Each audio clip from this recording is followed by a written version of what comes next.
Okay class, are you ready to act out the story My First Free Summer by Julia Alvarez? Yes, we are ready to act it out. Okay then let us go to the auditorium. Students, please walk quietly, other classes are working. I never had a free summer. I always had summer school. I had summer school in 1st grade, 2nd grade, 3rd grade, and in 4th grade as well. In 5th grade, I vowed I would get interested in fractions, the presidents of the United States, Mesopotamia. I would learn my English. English was my problem. My mother had decided to send her children to the American school so we can learn the language of the nation that would be liberating us soon. When I say us, I mean the Dominican Republic. For 30 years the Dominican Republic had endured a bloody repressive dictatorship. From my father, who was involved in an underground plot, my mother knew that Los Americanos had promised to help bring democracy to the island. You have to learn your English. But why, Mother? I don't know any of my father's activities. I don't know if the dictator is good or bad. All I know is that my friends who were in Dominican schools were often on holiday to honor the dictator's birthday, his same day, the day he became the dictator, the day his oldest son was born, and so on. Julia, end of discussion. You are going to learn to speak English. You are going to learn about the Pilgrims, the 50 states, Dick and Jane, Puff and Spot, freedom and liberty and justice for all. But why, Mother, do I have to do all of this learning in that impossibly difficult, rocks in your mouth language of English? Stop it, Julia, and go and get ready because our meeting with your principal is in 30 minutes. Okay. She is going to work extra hard, aren't you, young lady? Yeah. Yes, what? Yes, sir.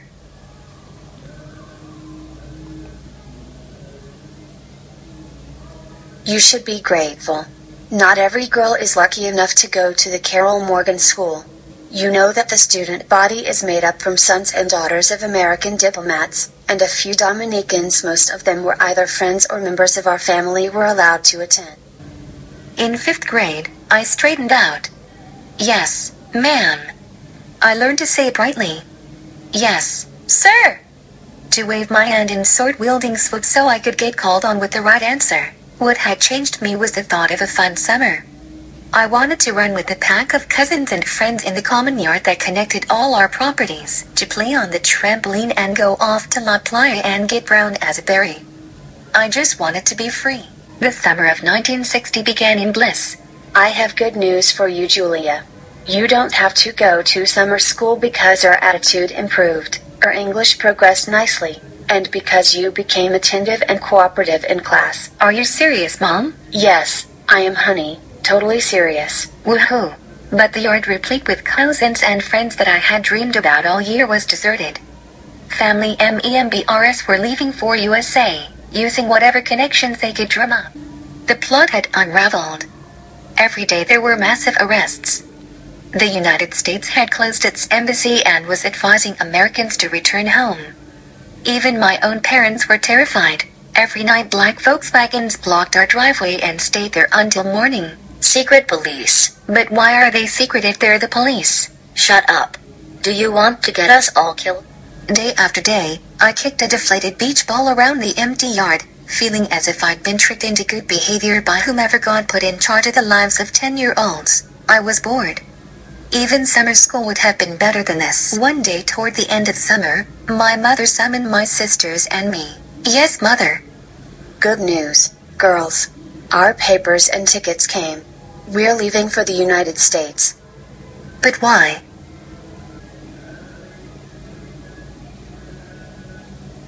We're leaving in a few hours.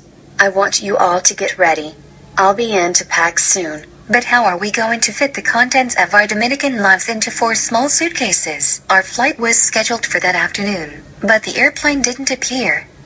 The terminal filled with soldiers, wielding machine guns, checking papers, escorting passengers into a small interrogation room. Not everyone returned. It's a trap.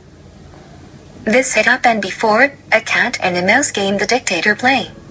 Pretend that he was letting someone go, and then at the last minute, their family and friends conveniently gathered together when the secret police would haul the clan away. Of course I didn't know that this was what my parents were dreading.